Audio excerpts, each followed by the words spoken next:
मिनश्शाहिदीन वश्शाकिरीन वल्हम्दुलिल्लाहि रब्बिल आलमीन। या खुदा बहरे जनाब मुस्तफ़ा इमदाद कुन, या रसूल अल्लाह बहरे खुदा इमदाद कुन, या शहीद करबला या दाफ़िए करबो बला कुल रुखा शहज़ादे कुल गो क़बा इमदाद कुन। गौसे आज़म बमने बेसर सामा मददे क़िबले दी मददे कअबे ईमा मददे बगिरदा बे बला उस्ताद कश्ती मदद कुन मदद कुन मदद कुन। या मुईन अद्दीन चिश्ती क़ादरी यमनारे या गौसे आज़म मीज़नम दमज़ शेख अहमद रज़ा ख़ां क़ुत्ब आलम मीज़नम बलगल उला बिकमालिही कशफ़त दुजा बिजमालिही हसनत जमीउ ख़िसालिही सल्लु अलैहि व आलिही। करूं तेरे नाम पे जां फिदा, न बस एक जां दो जहां फिदा, दो जहां से भी नहीं जी भरा, करूं क्या करोड़ों जहां नहीं। जिसको अपने नबी से जितनी मोहब्बत का एहसास हो, कोशिश करें उतनी ही आवाज़ के साथ रसूल और आले रसूल की बारगाह में दुरूद सलाम की डालियां निछावर कर लें। पढ़ें बावाज़े बुलंद अल्लाहुम्मा सल्ली अला सय्यदिना व शफ़ीइना व नबीना व मौलाना मुहम्मदिन मअदिनिल जूदि वल करम व आलिहि व अस्हाबिहि व बारिक वसल्लिम सलातुन व सलामुन अलैका या रसूलल्लाह सल्लल्लाहु तआला अलैहि वसल्लम। मुअज़्ज़ज़ हाज़रीनो किराम, अभी आपने नातो मनक़बत का खूबसूरत सिलसिला देखा और सुना। उनसे पहले हमारे बेनोई साहब हज़रत अल्लामा मौलाना मुफ्ती मुदस्सिर हुसैन साहिब क़िबला बहुत कम वक्त में उनसे आपने बड़ी खूबसूरत नसीहत आमेज़ गुफ्तगू समाअत फरमाई। यकीनन ये इन्हीं का इसरार था, वरना आज मुझे आराम करना था, क्योंकि ईद के फौरन बाद भी दिन में भी प्रोग्राम है, रात में भी प्रोग्राम है। डॉक्टर कह रहा सोया करो, कौम कहती है जागा करो। तो मौलाना मुदस्सिर हुसैन साहब क़िबला इन्होंने कहा कि ये मेरे घर ही का प्रोग्राम समझे, तो जैसे वहां सोओगे वैसे यहाँ जाग लेना। तो मैंने कहा फिर ठीक है, अगर ये बात है तो फिर जरूर हाजिरी होगी और फिर रब के करम से हाजिरी होगी। मैं सबसे पहले दिली मुबारकबाद पेश करता हूँ हाफिज सलीम साहब क़िबला को, जिन्होंने अपने बेटे वसीम साहब के निकाह के मौके पे हुजूर के जिक्र की महफिल सजाई है। और मैं समझता हूँ कि शादी के मौके पे हुजूर के नाम की महफिल सजाना यकीनन इस दौर में ऐसा ही है जैसे आंधियों में चिराग जलाना। जिस दौर में दुनिया तवाइफ की तरह नाचने लग गई हो, जब जवानों की नसें डीजे के आगे थिरकने लग जाएं, और ऐसे माहौल में अगर कोई बाप बेटे के निकाह पे हुजूर के जिक्र की महफिल सजाए, तो यकीनन मैं समझता हूँ बड़ा मुश्किल काम है। कई बार तो लोग कहते हैं जी ये महफिलें तो सिर्फ तीजों में और मैयतों में होती थी, अब शादी में भी करने लगे। तो मैं इनकी जानिब से एक जवाब देता हूँ कि हमारा अपना एक उसूल है कि मरने की तरफ देख न जीने की तरफ देख, जब चोट लगे दिल को मदीने की तरफ देख। हमारी खुशियों का आगाज भी हुजूर की चौखट से होता है, और हमारे गमों का इलाज भी उन्हीं की चौखट से हुआ करता है। वाहिद हम वो कौम है जमीन पर कि जो अपने दुख और सुख में अपने नबी ही को याद किया करते हैं, नबी ही को याद किया करते हैं। वरना हमने वो लोग भी देखे हैं, जरा से टके भर की दौलत आ गई ना तो फिर सबसे बड़ा डीजे करके आ रहा और कह रहा मौलाना देखियो इलाके में ना नाम हो जावे, दीवारें हिल जाएंगी, दीवारें ऐसा बजेगा, चल बजा ले बेटे, जिस दिन कब्र में जाएगा ना तो अल्लाह सातों तबक खिला देगा तबक। ये कंडीशन है। और मुदस्सिर भाई अमीरों की कहानी अल्लाह खैर फरमाए, डीजे सबसे मशहूर वाला, नाचने वाली सबसे मशहूर वाली, और अगले दिन आके डीजे वाला तकाजे कर रहा पैसे तो दे दो, फिर औकात दिखाई दे जाती है। फिर औकात, और सही बताऊं जो फजूल खर्ची में पैसा खर्च करते हैं ना, वो लड़ते हैं जाकर के इमाम से निकाह पढ़ाने। क्या तुम्हारे यहाँ 5 चल रहे हैं? तुम नए इमाम हो, हमारे यहाँ तो 2500 में पढ़ा। ये कंडीशन है, ये कंडीशन। मैं मशवरा देना चाहता हूं, हम और हमारा काम बताना है, अमल कराना नहीं। अमल वही करता है जिसे रब तौफीक देता है, और ये कुरान की निस्बतों की बरकत है जो आप शादी के वक्त हुजूर के जिक्र की महफिल में बैठे।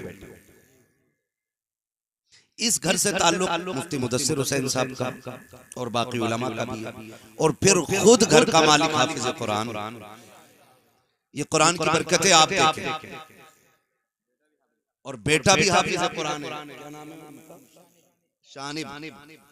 तो माशाल्लाह ये भी पढ़े मदरसे में, वसीम भाई भी पढ़े हैं, तालीमी इब्तदाई दौर में इन्होंने हासिल की है।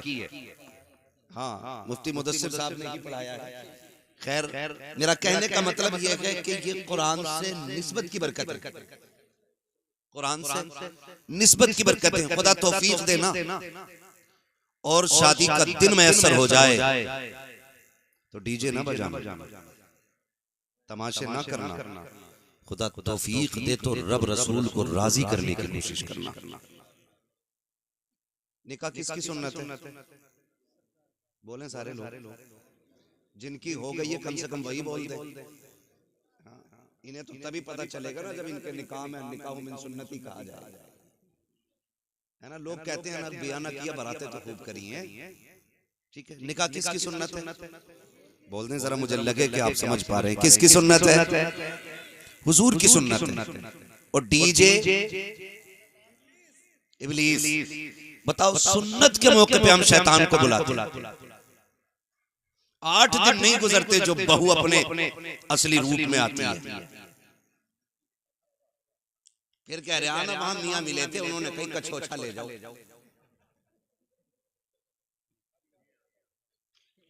हाँ सही कह रहा हूं मैं, कछोछा ले जाओ। वहां नीर का पानी पिलाया भी, नहलाया भी, लगाया भी, हुआ कुछ नहीं। क्योंकि भूत उनके उतरते जिन पे चढ़ा करते, जो खुद भूत नहीं होती है उनके भूत नहीं उतरा करते। ये मैं आपको बता रहा हूं, ये बेबरकतियां होती हैं, इनसे कोई नतीजा नहीं होता। अब सभी की एक तमन्ना है, सुना है आप हर आशिक के घर तशरीफ लाते, मेरे घर में भी हो जाए चरागा। चरागा, हाँ पक्के बरेल भी बैठे माशाअल्लाह। मेरे घर में भी हो जाए चरागा या रसूल अल्लाह। लेकिन हमने हुजूर को बुलाया कब? खाली कही तो दिया, मेरे घर में भी हो जाए चरागा या रसूल अल्लाह। लाइक भाई, हमारी कौम नात पे मचलेगी और मचलना चाहिए, क्योंकि नात का ताल्लुक इश्क से है, इश्क से है। वो किसी प्रोफेसर ने भी लिखा था और कहा था कौमे मुस्लिम की हुजूर से मोहब्बत का आलम ये। बात अगर हुजूर की इज्जत और अजमत की आए ना, तो जहां नमाजी हुजूर के लिए निकलता है ना, तो वहां बेनमाजी भी रोड पे हुजूर के लिए निकल आते हैं। जहां जुब्बा और दस्तार वाले हुजूर के लिए निकलते हैं, वहां इस कौम के बेदाढ़ी वाले भी निकल आते हैं। कैसी हालत को देख के अंग्रेज परेशान है। कहा भी हम तो किसानों के सीने से इश्क रसूल नहीं निकाल पाए, मौलवी के सीने से इश्क रसूल कैसे निकाला जाए? यहाँ के सारे थक जाते। क्यों? क्योंकि इसका रिश्ता हुजूर से दिल का है, दिल का। गोया हम कहते हैं हम बेअमल जरूर हैं, लेकिन बेवफा तो नहीं। हम गुनाहगार हैं, लेकिन गद्दार तो नहीं है। हुजूर आपकी अजमत की बात आए, हम लेटे रहे, फिर लानत में से लेटने पे हमारा तो एक ही ऐलान रहता है कि मोहम्मद से वफा, तूने तो हम तेरे, ये जहां चीज है क्या लो कलम तेरे। लेकिन अगर हम अमली मैदान में उतर के फिर भी एक बात आपसे पूछूं, हम कितना बुलाना चाहते हैं? शादी होती इधर भी। अरे शादी की महफिल में बैठे डर क्यों रहे हो? हाँ, मैं यहाँ निकाह करा के नहीं भेजूंगा कि अब्बा से पूछ के नहीं आया। होती है ना, होती है। तो उससे पहले जो रस्म रिवाज हमारे हाफिज साहब हैं, लाइक भाई, वो ये है कि हम लोग क्या करते हैं, पहले एक रफ तैयार करते हैं मेहमानों के लिए, रफ। फिर उसमें 4 लोग बैठते हैं, इनमें किसको रखना और किसको नहीं रखना। ये निकाल दे, कहा इसको निकाल दो, इसने पिछली बार दावत नहीं खिलाई। कहा ये कहा इसने हमारे यहाँ बोटी ज्यादा खाई थी, अपने यहाँ बोटी नहीं खिलाई, इसको भी निकाल। मतलब इस तरह से हम कट करते चले, इसे रखो, ये हमारे घर दावत दे के गया, ऐसे लिस्ट घटती बढ़ती रहती है।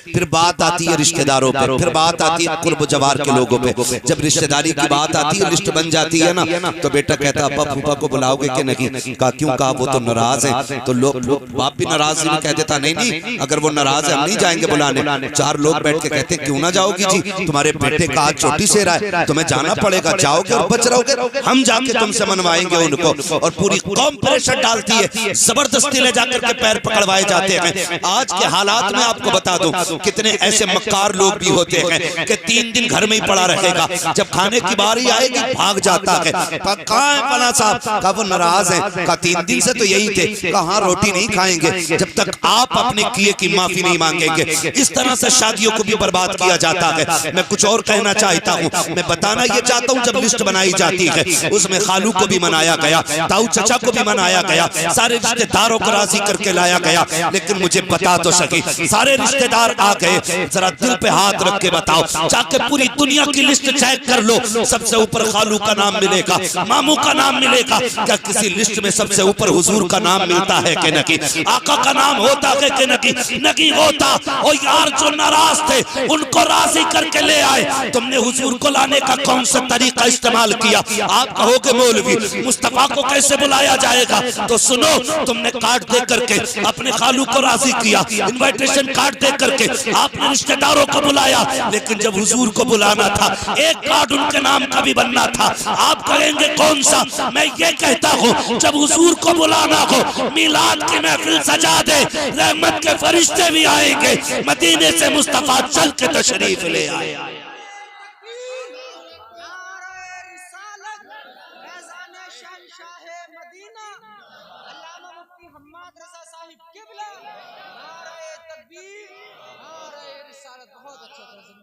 हाँ भाई महफिल रखो, जरूरी नहीं है हम्माद आए, मुफ्ती मुदस्सिर साहब आए, लयक भाई आए, ये शोहरा, ये उलमा आए, एक भी मस्जिद के इमाम को बैठा के उनकी नात खानी शुरू करा कर।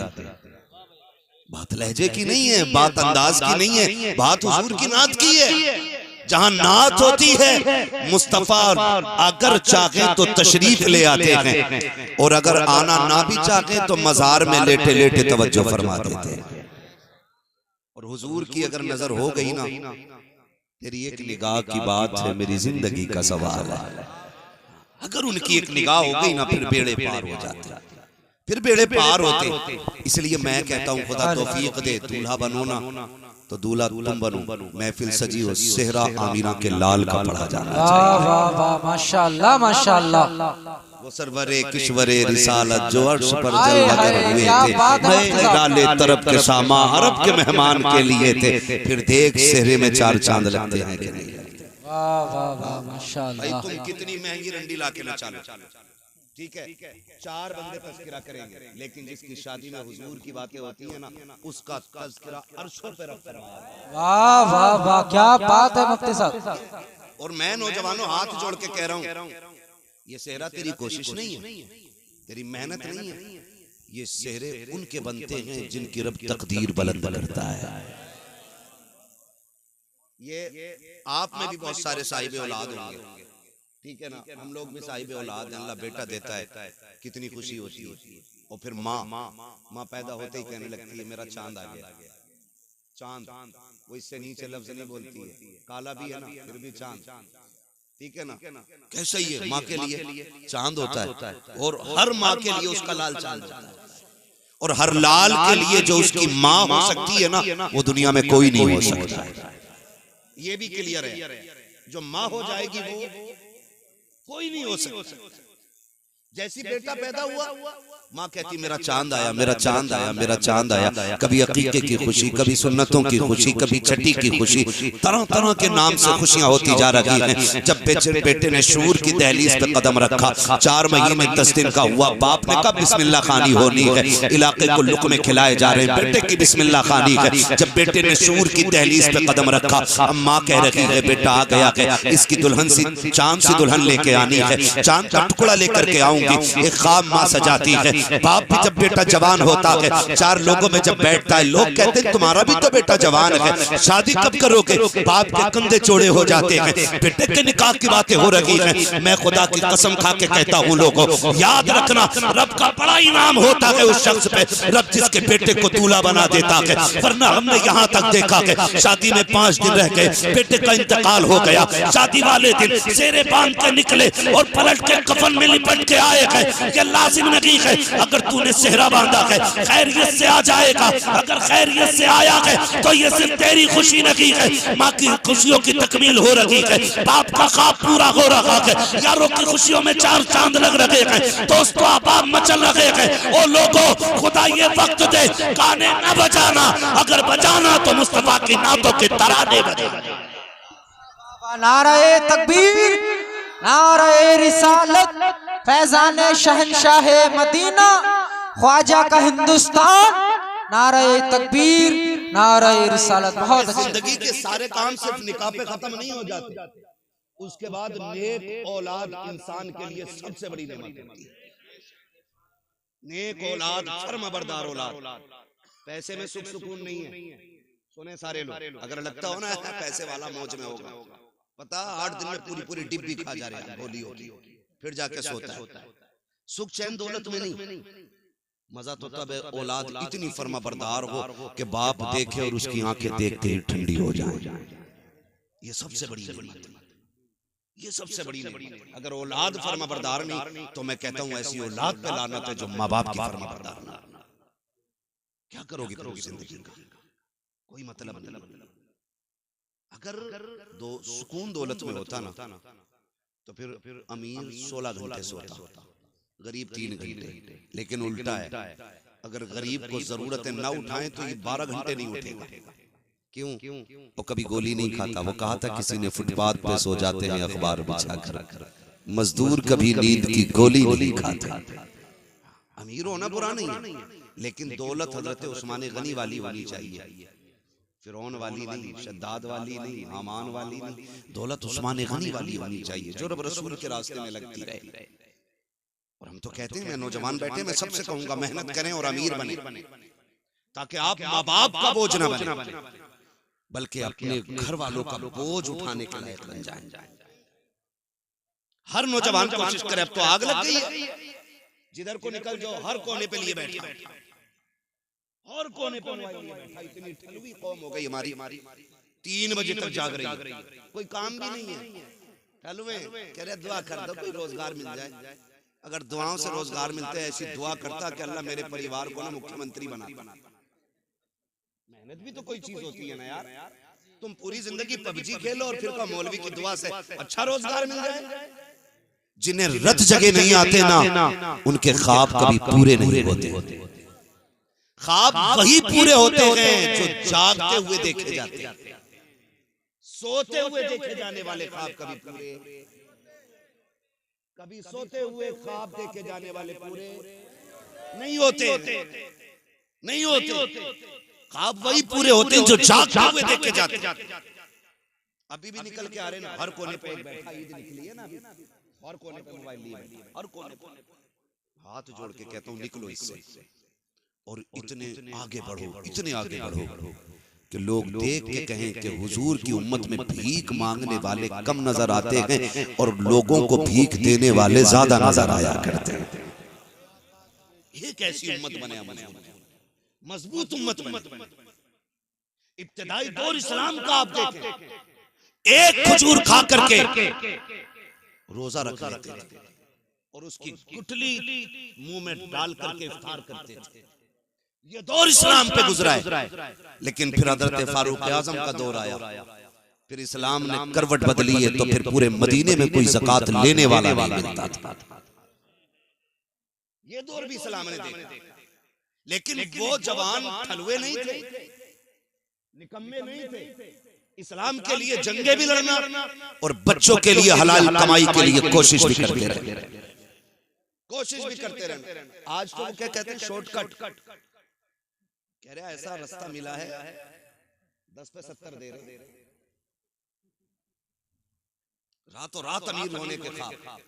अब तो वो क्रिकेट चल रहा है ना,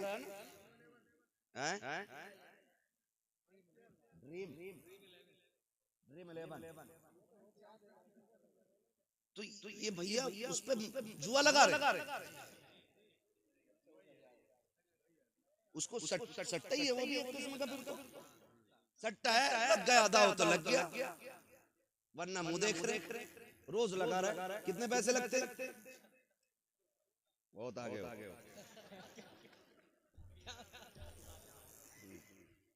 ठीक है, मैं आपको बताना चाहता हूँ, हमारे 1 रुपए की वैल्यू जानते हैं आप? 1 रुपए की वैल्यू फरमाया गया, अगर मोमिन की हलाल कमाई का 1 रुपया कब्र में गिर जाए, तख्ते लगा दिए गए, हुक्म यह है कि तख्ता हटाया जाए, पहले रुपया निकाला जाए, फिर दफन।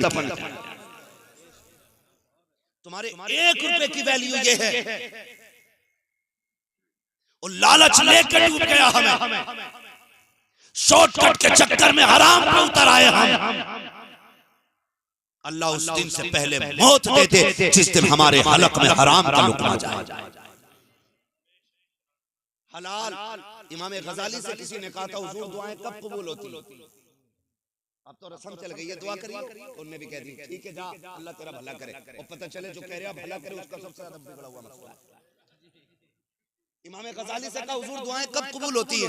फरमाया 2 काम करना, दुआएं कबूल होंगी। कहा क्या? कहा कभी हराम ना खाना और कभी झूठ ना बोलना। हाथ तेरे उठेंगे, मकबूलियत की जमानत खुदा अता फरमा देगा। ये 2 काम करने थे, लेकिन हम शॉर्टकट के चक्कर में निकल गए। इससे भी शॉर्टकट ये है, लल्ला जवान हो गया, 10 लाख तलवंडिया वाला दे गई। अपनी मर्जी से बेटी वाला कायनात उठा के दे दे, उसकी मर्जी है। भीख मांगने वाले पैदा हो गए। 4 बेटे तो हिसाब लगा रहा, 10 कलुआ में, 10 मलुआ में, 10 बब्बन में, 10 अच्छन में, कितने लाख हो गए? 40 लाख का। ऐसे ही शॉर्ट रास्ते से अमीर बन जाएंगे। जहेज में मांगा गया 1 भी रुपया हराम हराम हराम। ये शरीयत है, ये शरीयत। और इस चीज ने कौम का बेड़ा गर्क कर दिया कि जब से डिमांड की आग लगी है ना, कह रहा नहीं प्रधान के बेटे से कम नहीं मिलना चाहिए, मुझे इतना दोगे तब बेटी कब मैं तुम्हारी बेटी का रिश्ता कबूल करूंगा। और खुदा के वास्ते मेरे भाई अगर 10 लाख से गुजारे हो जाए तो लेके रख ले, अगर 20 लाख से नस्लें पल जाए तो पैसे संभाल के रख ले, और अगर गारंटी ना हो तो फिर हाथ ना फैला। ये कौन दे सकता है तुझे जो खुद दूसरों के मोहताज हो? ये कैसे भले पूरे करेंगे? उससे मांग जिसके खजानों में कमी नहीं आती है। और ऐसा कौन है? बरेली वाला कहता है कौन देता है? देने को मुंह चाहिए, देने वाला है सच्चा हमारा।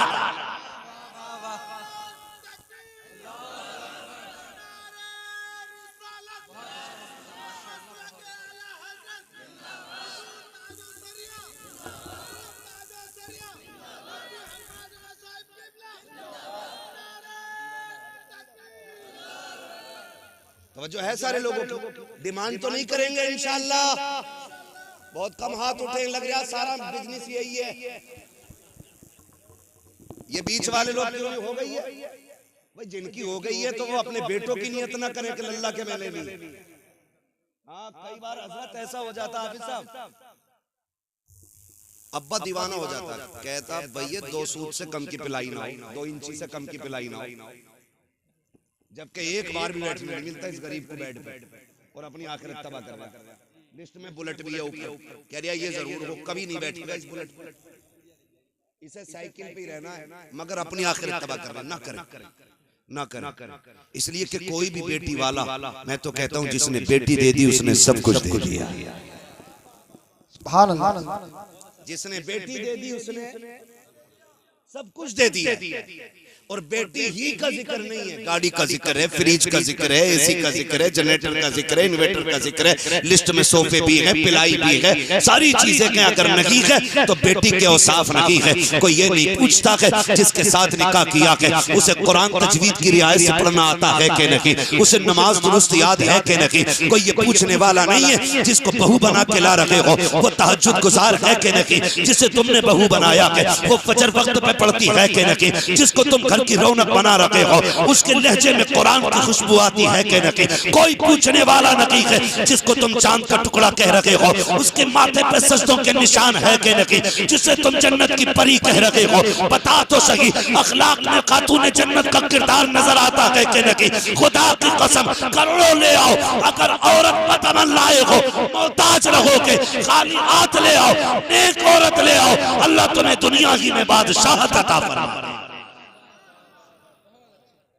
ये करे कोशिश, अल्लाह निकाह आसान करने की तौफीक अता फरमाए। डिमांड तो नहीं करेंगे ना इंशाअल्लाह। नेक औरत तलाश करें नौजवानों, नेक। और आपको मैं बता दूं बहुत जरूरी बात, वक्त बड़ी तेजी से बढ़ रहा है, मैं भी समझ रहा हूं कि अब ये वक्त गुफ्तगू का नहीं है, क्योंकि वक्त ही इतना हो चुका है। वजह है सारे लोगों की, जितने सुनना चाहते हैं वो कह दे जरा या रसूल अल्लाह। सारे ही सुनना चाह रहे हैं, बहुत अच्छे लोग हैं माशाअल्लाह, खुदा सलामत रखे। मैं एक बात कह रहा हूँ, देखें एक जरूरी बात, सारे नौजवान सुने। शादी तक ना माँ बाप बड़े अच्छे लगते हैं, और शादी के बाद अच्छे नहीं लगते, ये भी एक मसला है। शादी के बाद माँ बाप अच्छे नहीं लगते, 90% ये शिकायत है, समझ रहे? 90% लोगों की शिकायत रहेगी। नौजवानों में एक बात बताऊं, हमेशा याद रखना, औरत की जगह दिल में है, और औरत तुम्हारे दिल में रहती है, लेकिन तुम माँ बाप के दिल में रहते हो, ये याद रखना। तुम औरत को दिल में रखते और तुमको माँ बाप दिल में रखते, इसलिए तुम्हारे लिए दुनिया में सबसे बड़े माँ बाप रहने चाहिए। उसमें मैं भी अपने आप को शामिल कर रहा हूं, हम सब के लिए सबसे ज्यादा अहम माँ बाप होने चाहिए।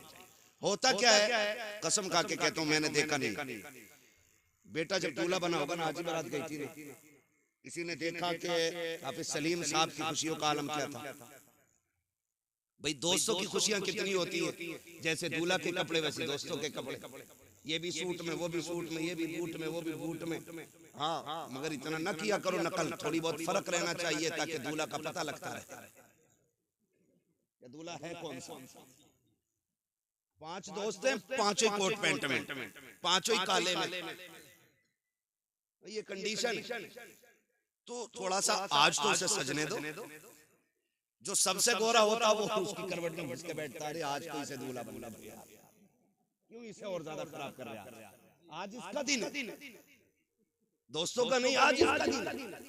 तो मैं ये कहना चाह रहा हूँ आपसे कि दोस्त कितनी नकल करते हैं कि दोस्त जैसे कपड़े, दोस्त जैसे ड्रेस, दोस्त जैसा पहनावा, सारे दाएं बाएं चल रहे हैं। लेकिन जानते हो जब भाई दूल्हा बना करते हैं, बहनें आके खड़ी हो जाती हैं सेहरे पर। कई बार देखा गया कि कभी पानी के छींटे दे रही हैं, ये क्या कर रही है, कहा मेरे भाई को किसी की नजर न लग जाए, मेरे भाई को किसी की नजर न लग जाए। ये बहनों के रिश्ते होते हैं। और माँ को देखो, माँ बार बार कह रही है अल्लाह मेरे चांद को सलामत रखना, अल्लाह मेरे लाल को सलामत रखा, अल्लाह मेरे लाल को खैरियत से लेके जाना। जब दूल्हा घर से निकलता है, जहां तक नजर जाती है, सबसे देर तक देखने वाली आंखें माँ की हुआ करती हैं। पलट के आने का इंतजार करने वाली जो दरवाजे पे बिछी रहती है पलके, वो माँ की होती है। मुझे बता तो सही, माँ से ज्यादा तेरा इंतजार किसने किया, माँ से ज्यादा तुझसे प्यार किसने किया। तू दूल्हा बना था, कोई कपड़े देख रहा था, कोई अपने जूते चेक कर रहा था, लेकिन माँ और बहनें ये मुड़ मुड़ के तुझे देख रही थी। कभी पानी के छींटे, कभी सुरमे के टीके, कभी बार बार नजरें उतारना, मेरे लाल को किसी की नजर न लग जाए। मुझे बता तो सही, तेरे जाने के वक्त में तेरे बाप का पैर जमीन पे नहीं लगता था। लोग पूछते थे कि बाप कौन सा का तलाश करो। आज जिसकी खुशियां आसमान पे होगी वही बाप लगता नजर आएगा। बाप तनहा अलग दिखाई देता है कि ये बेटे वाला है, मगर जरा दिल पे हाथ रख के बता, अभी शादी को 15 दिन हुए गए। माँ से कहता है सुन, मेरे कमरे पे आके दस्तक ना देना, मेरी बीवी को अच्छा नहीं लगता है, तुमसे झाड़ू नहीं लगती है, अभी 8 दिन हुए गए, उससे झाड़ू लगवाने चली हो। अभी 8 दिन हुए हैं, उससे चाय बनवाने चली हो, मुझे बता तो सकी तू किससे बात कर रहा है? ये वो है जिसके बारे में इमाम अहले सुन्नत ने कहा है। सरकार आला हज़रत फरमाते हैं अगर माँ बाप से बात करने का इरादा हो पहले इजाजत लो, अगर वो कहते तब बात करो। आला हज़रत कहते हैं माँ बाप की बारगाह में ऐसे जाया करो जैसे रियाया बादशाह के दरबार में जाया। वाह बाबा सुभान अल्लाह, नारे तकबीर। नारा मुख्तसर कर, मुझे बहुत कम वक्त में बातें करनी है, तवज्जो है भाई। तो ये माँ बाप होते और अभी 8 दिन नहीं हुए माँ बाप से बिगड़ गए, माँ बाप से बिगड़ गई हमारी। क्यों? फिर वो उधर से उधर, उधर से उधर कान भरने, इधर के उधर सुनने। सुने भाई, सिर्फ एक बात याद रखो, माँ को माँ का हक दो, बीवी को बीवी का हक दो। इस्लाम न बीवी का हक छीन के माँ को देने की इजाजत देता है और न माँ का हक छीन के बीवी को देने की इजाजत देता है। ये याद रखिए, ये नहीं है। लेकिन गुलामी मत करना औरत की कि अम्मा ये रोटी नहीं बनाएगी, रोटी तुझे ही बनाएगी। झाड़ू पोछा इसको नहीं करना, अम्मा तुम करो। बीवी को पहला सबक पढ़ा देना, उससे कह देना सुन मेरी जन्नत मेरे माँ बाप के कदमों में है और तेरी जन्नत मेरे कदमों में है। अगर अपनी जन्नत बचानी है ना तो फिर मेरी जन्नत हाथ से नहीं जानी चाहिए। ये सिर्फ इतना सबक आपको पढ़ाना है। बीवी समझदार होगी तो फिर समझ जाएगी। फिर पूरी जिंदगी इंशाअल्लाह अगर माँ बाप राजी रहे ना तो फाकों में भी जन्नत के मजे आएंगे, फाकों में भी जन्नत के मजे आएंगे। मैं नौजवानों जानता हूँ कितने हम में से परदेश रहते हैं, कितनी मजदूरियां करते हैं, कितने थकते हैं लोग। ठीक है, जब नींद आती है ना थक के, तो मैं गारंटी के साथ कहता हूँ कभी भी VIP गद्दों पे उतनी अच्छी नींद नहीं आती जितनी अच्छी नींद माँ बाप के कदमों में बैठ के आया करती है। ये याद रखना। इसलिए मेरी गुजारिश है आज ना तलाक़ें और झगड़े बेटी वाले भी कम नहीं है। जरा सी बात ससुराल में हो जाती है बेटी के ना, तो अब जो ये फसाद सबसे ज्यादा हुई मोबाइलों की वजह से हो रही है। इतनी चालाक औरतें आ रही हैं, फोन लगा के ना ऐसे रख लेंगी और कहेंगी अब बताइए क्या कह रहे थे मेरे अब्बा के बारे में। रिकॉर्डिंग ना डायरेक्ट चल रही है, क्या कह रहे थे मेरे अब्बा के बारे में, कह के दिखाओ। मेरे भैया क्या कही थी तुमने? अभी फोन कटता नहीं, गाड़ी दरवाजे पे आ गई, पकड़ो इसे। और फिर ये सोचते हैं कि हम तुर्रम खां हैं, हम यूं कर देंगे यूं कर देंगे। याद रखना बेटी का गुजारा बाप के घर नहीं शोहर के घर होता है। आप कुछ भी कर लें, वो ताकत तुम्हारे पास नहीं है जो रब ने उसके शोहर को दी। आप कुछ भी कर लो, आप मंत्री हो, संतरी हो, पैसे वाले हो, पावर वाले हो, ताकत वाले हो, मुट्ठी में आपकी ताकत है। लेकिन जो तलाक की पावर शोहर के पास है ना, उसने 3 बार अगर बोल दिया ना तलाक तलाक तलाक, बेड़ा ही गर्क हो जाता बेटी का। इसलिए बेटियों के मामलात में भी आसमान पे ना उड़ा गए जाके। क्या कह रहा था भाई तू? थप्पड़ मार दिया। याद रखना शोहर हर हाल में शोहर होता है, शोहर हर हाल में शोहर होता है। शोहर मरना गवारा करता है लेकिन जिल्लत गवारा नहीं करता। कभी किसी भी शोहर को उसकी बीवी के सामने जलील न करना, वरना तुम्हें हाथ धोने पड़ जाएंगे। तो कमी बेटी वालों के लिए एक अच्छी जिंदगी गुजारने के लिए हुजूर का तरीका अपनाना पड़ेगा।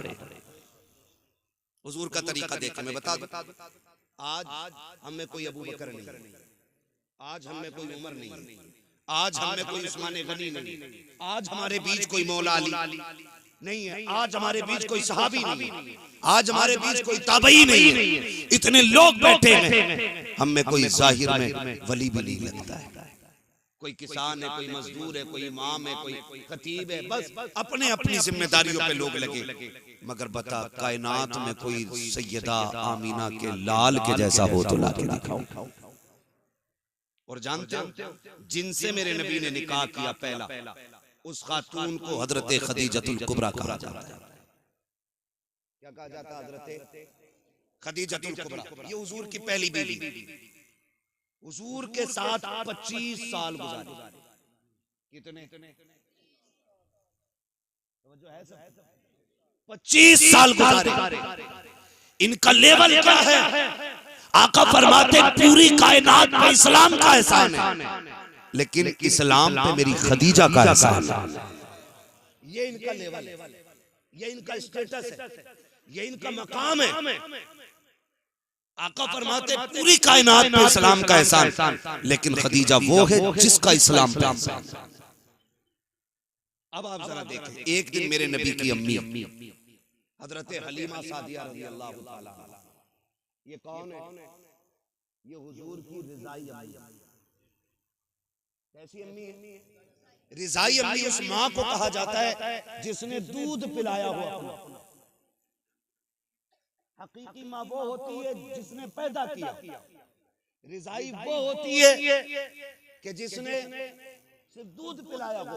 हजरत हलीमा सादिया वो है जिन्होंने दूध पिलाया है। एक दिन इत्तेफाक से सफर करते करते मुस्तफा की चौखट तक आ गई, आकर के बैठी है हजरत खदीजतुल कुबरा रज़ी अल्लाह ताला अन्हा सामने खड़ी है। आका जो हुक्म दे रखे हैं तोड़ के लाती हैं ला के दे देती हैं, तोड़ के लाती हैं जाती हैं ला करके दे देती हैं। जब तक हजरत हलीमा घर में रखी, हजरत हलीमा जब तक घर में रखी, हजरत खदीजतुल कुबरा बैठी नहीं थी। जब आप हो गई, मेरे नबी ने उम्मुल मोमिनीन हजरत खदीजतुल कुबरा का हाथ पकड़ा और कहा था शरीक हयात एक बात तो बताओ, जब तक मेरी माँ घर में रखी तुम बैठी क्यों नहीं थी, खड़ी क्यों रखी? कहा महबूब वो आपकी माँ है, अगर आपकी माँ है तो मेरी भी माँ है। मैं इस डर से नहीं बैठी थी कहीं वो किसी चीज का हुक्म दे और मुझे उठने में ताखीर हो जाए, मैं इसलिए खड़ी रखी कि जो आपकी माँ बोलती रखे खदीजा तोड़ के करती रखे। कहा महबूब ये निजाम जमाने को बता रहा है कि जो शोहर की माँ होती है उसी तरह बीवी के लिए वो उसकी भी माँ हुआ। अल्लाह सुभान अल्लाह। और आज शोहर खुद कह रहा लेटी रहे तेरे सिर में दर्द है, अम्मा रोटी डाल दिए दो। शोहर नहीं ये दलाल है। हद हो गई भाई, हद हो, चापलूसी की भी हद हो। माँ बाप हजरत खदीजतुल कुबरा खड़ी रही, आज तो देख के खड़ी नहीं होती जनाब। और कंडीशन कुछ बेगैरत घरानों की ऐसी है कि दुपट्टे भी सर पे नहीं रखती ससुर को देख के। और बहुएं कहती बड़े मियां कहां? बहुएं इसलिए बड़े मियां कह रही है क्योंकि बेटा खुद कह रहा ना हाजी जी कहां? अपने अब्बा को प्रधान मुखिया हाजी जी अब्बा कहते हुए इसकी जबान टूट रही है। नसीब वाले जिनके सर पे बाप का साया होता है, नसीब वाले मुकद्दरों वाले जिनके सर पे ममता का आंचल होता है। प्रधानी कह रहे हो, हज्जन कह रहे, माँ कहा करो माँ। अल्लाह ने इस लफ्ज में इतना सुकून रखा है कि जब चोट लगती है ना तो पहला लफ्ज माँ निकलता है। कभी बच्चों को देखो, बाप की गोद में होगा चोट लग जाए तो कहेगा अम्मा। क्यों? क्योंकि अल्लाह ने इस लफ्ज में मिठास भी रखी है और सुकून भी रखा है।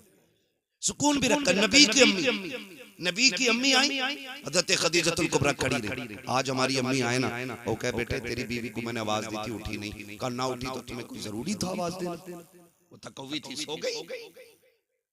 ये कहते हो ठीक है अम्मी हमसे बात कर लेगा। इस तरह से माँ बाप के लहजों की कदर किया करो, उनकी इज्जत हमें करनी चाहिए। वो माँ बाप है, वो बीवी नहीं है। माँ बाप है, उनका एक एक बाल पे एहसान है हमारे, एक एक बाल। अगली बात करने लगा निजाम मुस्तफा घरों में लाइए, फिर देखिए घर कैसे जन्नत लगती है, घर कैसे जन्नत लगती है। आज धीरे धीरे वो तुम्हें माँ बाप से दूर करती है, फिर बहनों से दूर करती है, फिर भाइयों से अलग कर देती है, और फिर जब अपनी पे आती है खुद जूता लेके खड़ी हो जाती है। फिर कहते हो तावीज दे दो मौलाना, बीवी फरमा बरदार मरखाना बैल तूने नाथ लिया, एक बीवी कंट्रोल नहीं। अब हमसे कहाँ मुंह बंद हो रहा है भाई? ये मुंह तुझे बंद करना था। तो कंडीशन ये हो जाती है, फिर क्या? फिर तो आ रहा थक के, वो कह रहा पानी लाइए जरा, कह रही पी लो। मैं कौन सी ठाली थी सुबह से? तुम्हें क्या लग रहा है मैं खाली बैठी थी? का गुड्डू को नहलाया, बब्बो के कपड़े धोए, पोछा लगाया, फिर साहब किया। शोहर से ज्यादा अपने काम गिना देती है। ये मक्कार औरतों की निशानी होती है। मक्कार बदअमल औरतों की पहचान है। जो फर्माबरदार होती है ना, शोहर की पहली आवाज पे दौड़ जाती है, पहली आवाज। शोहर थक के आया, खुद बीमार होकर पड़ गए। होता क्या है, कभी बाहर ना मोहल्ले में दिन भर घूमेगी, शोहर के आने के टाइम चद्दर ओढ़ के, क्या हुआ कि सिर में आधे में बड़ा दर्द है, आधे में दर्द है तो सर घर सर पे उठा लेती है, पूरे में हो तो क्या करेगी कि सर में दर्द। जाओ जाके बेटियों को सबक दो।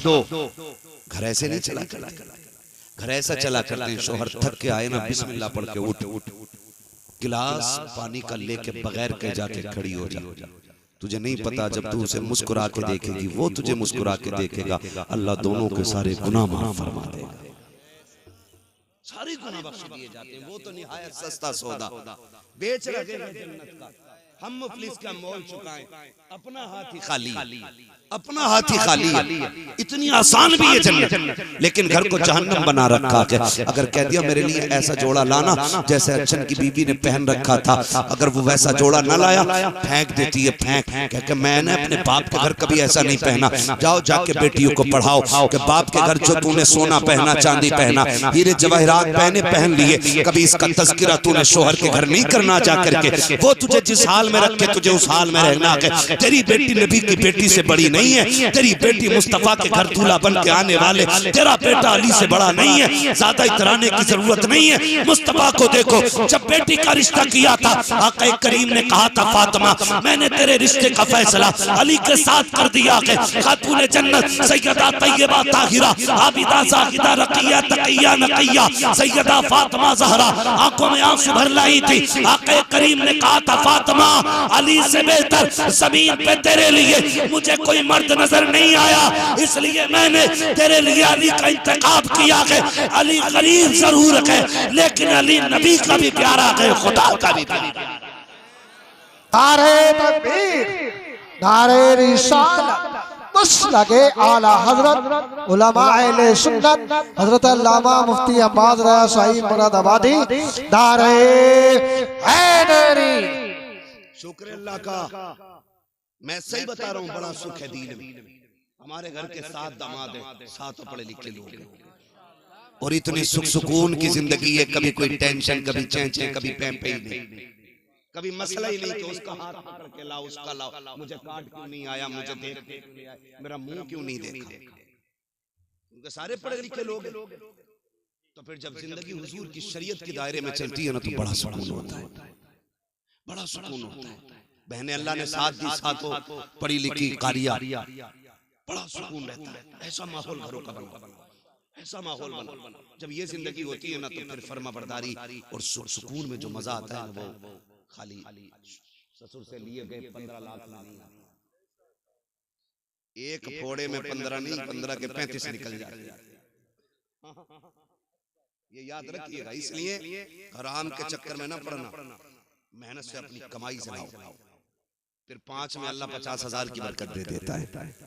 मेहनत का होना चाहिए, मेहनत का होना चाहिए, अपनी कमाई का। भीख में मिले हुए से क्या यार, तुमसे हमसे सबसे ज्यादा पैसे तो उन फकीरों के पास है जो जामा मस्जिद के गेट पे बैठ के भीख मांगते हैं। पैसा तो उनके पास भी, लेकिन इज्जत वाला पैसा होना चाहिए, हलाल वाला पैसा होना चाहिए। तवज्जो है सारे लोग।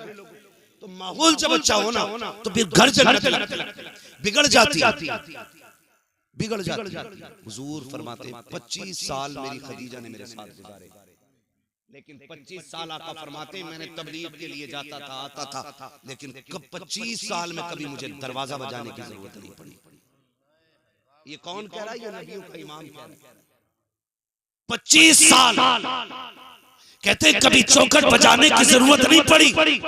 आका फरमाते एक दिन आया, मैंने खदीजा से कहा, खदीजा क्या बात है, मैं कभी खांसा नहीं, कभी आवाज नहीं दी, कभी कुंडी नहीं बजाई, कभी हाथ नहीं मारा, तुम्हें कैसे पता चल जाता मैं आ गया? बड़ी प्यारी बात खदीजतुल कुबरा ने कही थी, कहा हुजूर आप मेरे दिल में रहते हैं और आपकी खुशबू मेरी सांसों में रहती है। हुजूर कहना उन्हें पड़ता है जिनके आने का पता ना हो। आप आते हैं तो एहसास खुशबू से हो जाता है कि मेरा महबूब तशरीफ ला रहा है। ये किसने कहा? ये उम्मुल मोमिनीन हज़रत खदीजतुल कुबरा कह रही है। आज की बीवी कहती है मर जा, तू लौट के ना आए, ट्रक के नीचे दब जा। तेरा एक्सीडेंट हो जाए, ये कह के शोहरों को रुखसत करती है। जाओ जाके बहन बेटियों से कह देना, शोहर दुनिया की तेरे लिए सबसे बड़ी दौलत है। आज अगर ये जिंदा है, तेरे ऊपर सुर्ख जोड़ा भी अच्छा लगता है, हरी पीली चूड़ियां भी तेरे हाथ में अच्छी लगती है, तू सोना पहने तो रानी लगती है, जोड़े पहने खूबसूरत तो शहजादी लगती है, जिससे तू ट्रक के नीचे मरने की दुआ दे रखी है, जिसके बारे में कह रही तेरी सूरत नहीं देखनी है, जिस दिन ये मर गया और सफेद कफन में लिपट गया, खुदा की कसम सफेद जोड़े के अलावा तेरे बदन पे कोई कपड़ा अच्छा नहीं लगेगा, तेरे हाथों की चूड़ियां उतार ली जाएंगी, तुझसे हंसने का हक खत्म हो जाएगा। एक बेवा की जिंदगी क्या होती है, जा किसी बेवा से जाके पूछ, आज तुझे घमंड है अपनी जवानी पे, अपनी ताकत पे और अपनी इज्जत पे। सुन, जिस दिन शोहर चला जाएगा, कोई थूक के तेरी तरफ देखने के लिए तैयार नहीं होगा, कोई तुझे 2 वक्त की रोटी देने के लिए तैयार नहीं होगा। आज जो हुकूमत चल रही है, ये तेरी पावर की वजह से नहीं, ये तेरे शोहर की वजह से चल रही है। इसलिए जाओ जाके बेटियों से कह देना, कभी शोहर की मौत ना मांगना, मौत ना मांगना। अल्लाह तौफीक दे, ये घर से निकले फिर मुसल्ले बिछा, फिर झोली फैला के अल्लाह सुहाग के जोड़े में छोड़ के गया है, सुहागन मिलाना। दुआ करना तेरा काम है, खैर से रब को तुझसे मिला देना ये उसका काम है। ये जाके तालीम हमें बच्चों को देनी है। हज़रत खदीजतुल कुबरा की जिंदगी आप देखिए। कई बार ना मैं अभी कुछ दिन पहले ये खबर चली थी कि किसी शख्स का एक्सीडेंट हुआ, बड़ा पैसे वाला था, दुनिया बड़ी मतलब ये भी याद रखना। आज अगर हम किसी के काम आ जा रहे हैं ना, तो फिर उसकी मौज लग जा रही है, फिर वो खालू भी कह रहा, चचा भी कह रहा, ताऊ भी कह रहा, भैये भी कह रहा। अगर तुम्हारी उससे कोई गर्ज पड़ गई ना, फिर कह रहे हाँ यार मिले तो थे, तो फिर ऐसे कर देते हो। बड़े मतलब लोग। वो नौजवान, उसका एक्सीडेंट हुआ, बड़े पैसे वाला था, उसके 50 से ऊपर दोस्त थे। कहते जब मेरा एक्सीडेंट हुआ, इत्तेफाक देखे रीढ़ की हड्डी टूट गई, तो नसें उसकी जो डैमेज हो गई, फिर हाथ पैर काम करना छोड़ गए। उसने कहा फिर सारे दोस्त भी छोड़ गए, यहाँ तक कि जब हाथ पैरों ने काम छोड़ा, बीवी भी तलाक लेके चली गई। उसने कहा तेरे जैसे मोहताज के घर में क्या रहना। उसने रो के कहा था, उसने कहा जब मुझे होश आया, मैं जब भी सुबह को उठ के ना आंखें खोलता, कोई और नहीं, मेरे बिस्तर पे मेरी माँ बैठी हुई मिला करती थी। दुख में दुनिया छोड़ जाती है, माँ बाप नहीं छोड़ा करते, माँ बाप नहीं छोड़ा करते। ये दुख में नहीं छोड़ते, तुम इन्हें सुख में छोड़ गए। ये परेशानियों में नहीं छोड़ते, तुम इन्हें राहत के वक्त छोड़ गए। नहीं, तुम्हारा खर्चा हमसे नहीं उठता, गैरत नहीं आती है। अमीर बनना है तो माँ बाप पे खर्च किया करो, अमीर बनना है उनके खर्चे उठाया करो। अल्लाह इतना देगा, तेरी 7 पुश्तों से संभाला नहीं। याद रखिएगा, पानी उसी बर्तन में मजीद आता है जिसका कम होता है। जो पहले से भरा रखा रहेगा वो सड़ तो जाएगा, उसमें नया पानी बोले नहीं आ सकता ना। नए पानी के लिए बर्तन का खाली होना जरूरी है, और खाली वहां करो जहां हरियाली होती हो। माँ बाप से ज्यादा खुशहाली किसके चेहरे पे नजर आएगी? इनके ऊपर खर्च करो, इनके ऊपर खर्च करो। आप तारीख का ये बाप पढ़े और जाओ जाके बेटियों को भी ये समझाओ, बेटों को भी समझाओ। और मैं एक बात बता दूं, मैं सिर्फ बहू के हवाले से नहीं कर रहा हूं, मैं शोहर के हवाले से भी अगर बात करूं बड़ा वक्त लग जाएगा। सिर्फ इतना बता दूं, हुजूर ने बीवियों के साथ कैसे रवैया इख्तियार किया। ताली दोनों हाथ से बचती है, एक से नहीं, खाली औरत ही नहीं, आपको भी उसकी इज्जत करनी पड़ेगी, उसको रिस्पेक्ट देनी पड़ेगी, ताकि उसका हौसला बुलंद रहे। ये नहीं कि हम औरत को पैर की जूती समझने लग जाए, ऐसे जिंदगी नहीं। उम्मुल मोमिनीन हजरत आयशा सिद्दीका रज़ी अल्लाह तआला अन्हा फरमाती, एक दिन ना दरवाजा बजा। कहती जब दरवाजा बजा ना, तो मैंने कहा कौन है, अंदर आ जाओ। कहते एक बूढ़ी अंदर आई, कमर झुकी हुई थी। उसने कहा खदीजा तेरा शौहर नजर नहीं आ रहा? कहती उन्होंने इतना कहा, हुजूर बिस्तर से बड़ी तेजी से उठे, आपने तैबंद संभाला, फौरन बाहर तशरीफ लाए। फरमाते हुजूर आए, उस खातून को बैठाया, खुद भी बैठ गए। मुझसे कहा खदीजा घर में कुछ है? मैंने कहा जी या रसूल अल्लाह। कहा जो भी हो लेकर के आओ। कहा मैं अंदर गई, मैं खजूर लेकर के आई। कहा और भी कुछ है? कहा जी। कहा मैं फिर अंदर गई, दूध का प्याला लेकर के आई, खिलाया पिलाया। उसके बाद कहा कोई कपड़े हैं? कहा हाँ। कहा कपड़े रखे थे, मैंने एक जोड़ी कपड़े अता किए। कहा और भी कुछ है? कहा जी या रसूल अल्लाह, एक चादर और है। कहते वो भी ला के दे दो। कहा वो भी चादर में दे चुकी। जब वो खातून खातून चली गई। हजरत खदीजा, हजरत आयशा सिद्दीका कहती हैं, मैं पूछूंगी सरकार से कभी फुर्सत मिलेगी, आका ये औरत कौन थी? कहा ये भी मेरे दिल में ख्याल था। कि उम्मुल मोमिनीन आयशा सिद्दीका फरमाती हैं, वो औरत चली गई, सरकार बिस्तर पे तशरीफ लाए, आका करीम ने हाथ कलाइयां आंखों पे रखी हैं, सरकार हिचकी भर के रोए हैं। जब आका करीम रोए हैं, उम्मुल मोमिनीन आयशा सिद्दीका फरमाती हैं, मैंने दौड़ लगाई, हुजूर के बिस्तर पे पहुंची, आका का हाथ हटाया, नबी की दाढ़ी आंसुओं से तर गई। मैंने कहा महबूब मेरे माँ बाप कुर्बान हो जाएं। सरकार बताएं तो सही किस चीज ने रुलाया है? आका करीम फरमाते हैं, आयशा तुम ये पूछना चाहते थी कि इससे मेरा रिश्ता क्या है? ये औरत कौन थी? आका जी बता दे। आका फरमाते हैं, सुनो आयशा, ये मेरी खदीजा की सहेली थी, उसके बचपन की सहेली थी। जब वो जिंदा थी तो ये आती थी, खदीजा भी इतना नवाजती थी जितना आज मैंने नवाजा है। आका करीम फरमाते हैं, जब ये आई है तो उसके आने से मुझे खदीजा की याद आ गई। आयशा सिद्दीका ने कहा था, आका इतना नवाजा आपने किस लिए? आका फरमाते हैं, इतना इसलिए दिया है ताकि दुनिया में ये राजी हो जाए, कब्र में मेरी खदीजा की रूह राजी हो। सुभान अल्लाह, सुभान अल्लाह। हमारे नबी ने विसाल करने वाली खातून हजरत खदीजतुल कुबरा की रिश्तेदारी का इतना लिहाज किया कि आका करीम उनकी सहेली को पूरी इज्जत दे। आज हम बीवी के बाप, बीवी के भाई और बीवी के खानदान को इज्जत देने तैयार ना करना ऐसा। इसलिए मैं ये कहना चाहता हूँ, अपने घरों के हालात ऐसे कर लें कि हमारे घरों में जन्नत का माहौल नजर आए। कुरान तो ये कहता हुन्ना लिबासुल लकुम व अंतुम लिबासुल लहुन, वो तुम्हारा लिबास है, तुम उनका लिबास हो। इस अगर लिबास पे तशरीह की जाए तो घंटे लग जाएंगे। बस इतना समझ लें कि कोई भी बीवी शोहर का राज खुद से अलावा दूसरे से कहे ही ना, अच्छाई या बुरा। और शोहर अपनी बीवी की कोई भी बुराई या ऐब तीसरे से न कहे। घरों में तब आग लगती है जब घर मियां बीवी के झगड़े में कोई तीसरा आदमी एंट्री करता है, चाहे वो लड़के की तरफ से एंट्री हो उसकी या लड़की की, फिर वो अच्छा बनने के चक्कर में गले कटवा देता है। इसलिए आपसे मेरी गुजारिश है, घरों को जन्नती माहौल में तब्दील करें, जन्नती माहौल में तब्दील करें। हम एक दूसरे का ख्याल रखें, एक दूसरे का ख्याल रखें, वो हमारा रखें, हम उनका रखें, फिर देखें अल्लाह घरों में कितना सुकून अता फरमाएगा। आज हाफिज साहब क़िबला ने बेटे के निकाह के मौके पे इस महफिल को इसीलिए रखा था ताकि इस महफिल के जरिए लोगों तक हुजूर का दीन पहुंच जाए, हुजूर का दीन पहुंच जाए। आज के बाद अगर एक औरत अपने शोहर को इज्जत देने लग जाए या एक शोहर अपनी बीवी का हक अदा करने लग जाए तो समझ लेना आपका बुलाना कामयाब है, हमारा आना कामयाब है। अल्लाह हमें हुजूर के दीन पे अमल की तौफीक अता फरमाए। 1 घंटा हो चुका है, वक्त भी काफी है, कल वलीमा भी आप लोगों को खाना है ना, फिर सोना भी है थोड़ी देर, और अभी हमारे जो नात खां रह गए उनको भी आपको सुनना है। खुदा सलाम। बड़े नाराज लग रहे हो आप। नहीं तो देखो 1:45 बज गए, समझ रहे मेरी बात? अल्लाह तौफीक दे, बस इतना वादा करेंगे इंशाअल्लाह डीजे नहीं बजाएंगे।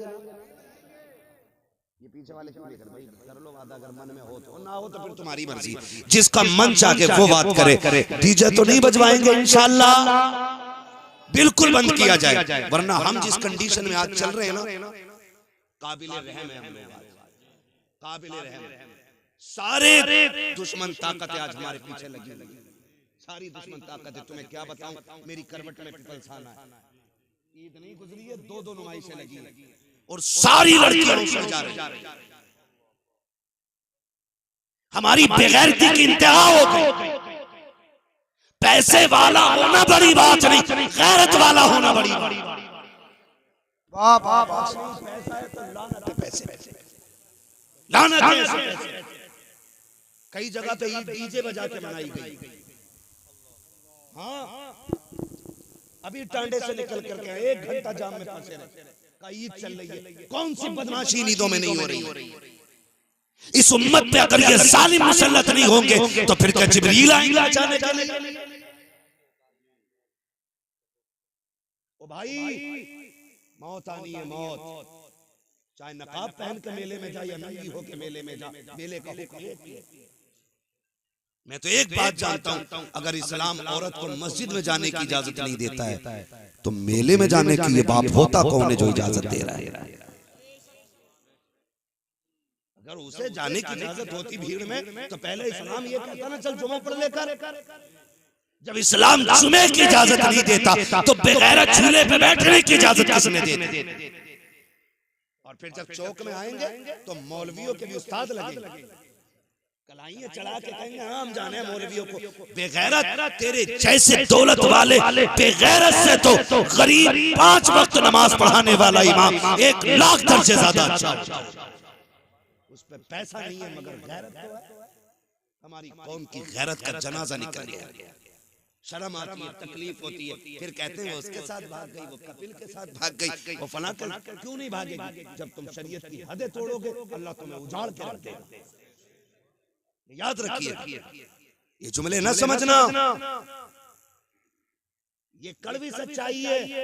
उसके दीन से खेलोगे वो तुम्हारी नस्लें उजाड़ देगा। और कोई माई का लाल ऐसा पैदा नहीं हुआ जो खुदा से सामने से झगड़ा। समझ रहे हो? डरें अल्लाह के अज़ाब से, बदलें अपने तरीके को, वादा करें इंशाअल्लाह कभी डीजे बजेगा तो देखेंगे भी नहीं जाकर। हालात ये ऐसे गंदे गाने चल रहे हैं कि आदमी मर्दों को तो गैरत आ जाती है, जो बहन के सामने डीजे बजवा रहा है उस बेगैरत को गैरत नहीं आ रही, नहीं होनी चाहिए। अल्लाह तौफीक दे, फितनों से निकले।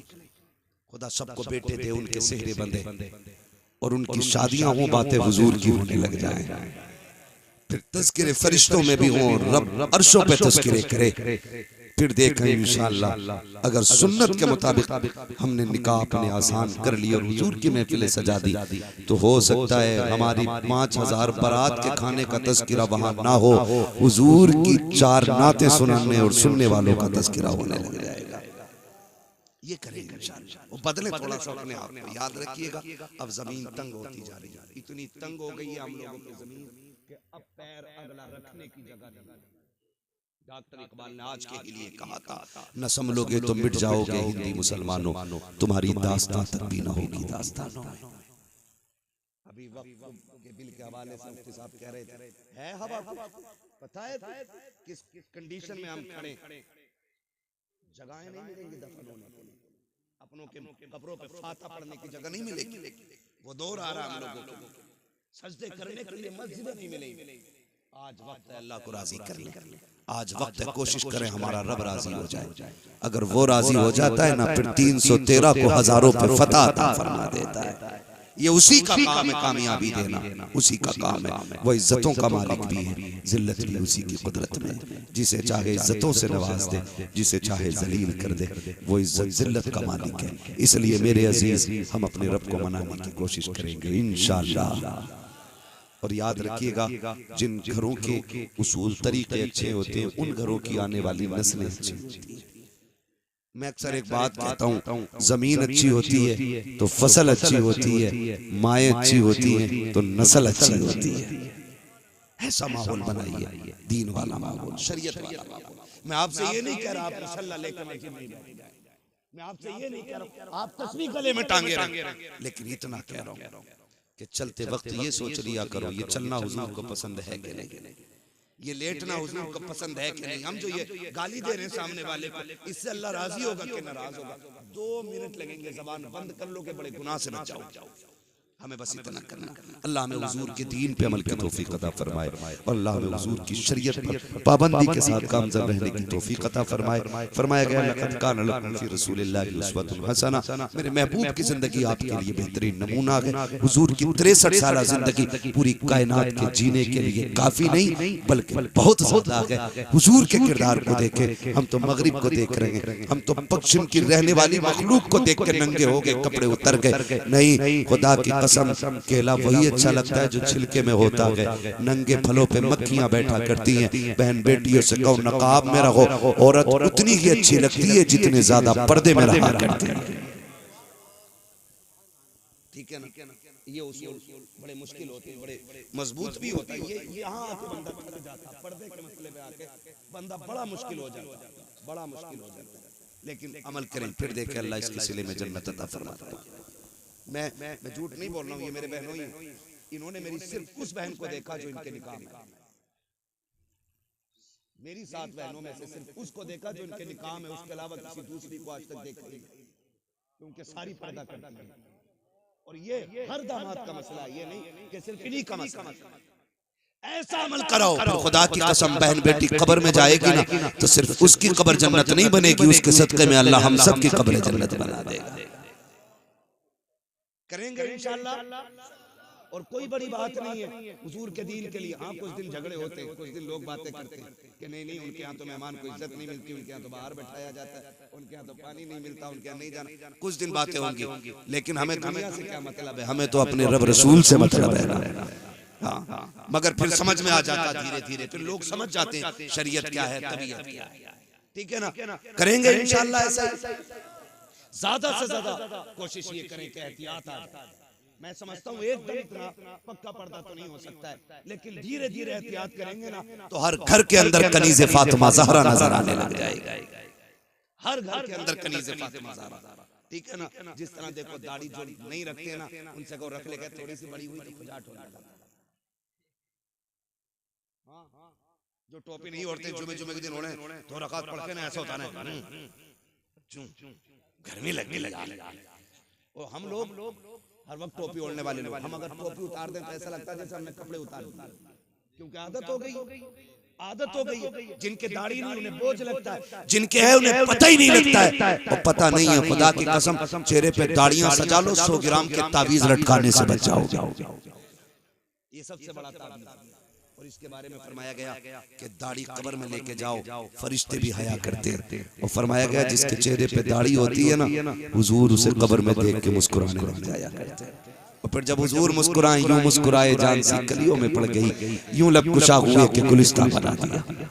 कोशिश करें अल्लाह हमारी कब्र को रोशन फरमा दे, कब्र को रोशन फरमा दे। अल्लाह हमारे घरों में शरीयत का माहौल पैदा फरमा दे, हमारी बहन बेटियों की निगाहों में गैरत पैदा फरमा दे, हमारे नस्लों में, हमारे भाइयों में अल्लाह गैरत और हया हमारी नस्लों को अल्लाह नसीब फरमा दे, हया अल्लाह हमारी नस्लों को नसीब फरमा दे। बस जो हुए गलत तुमको माफ फरमाए रब कायनात। जिंदगी ने दिया साथ, फिर होगी मुलाकात, चमन रहा फूल खिलेंगे,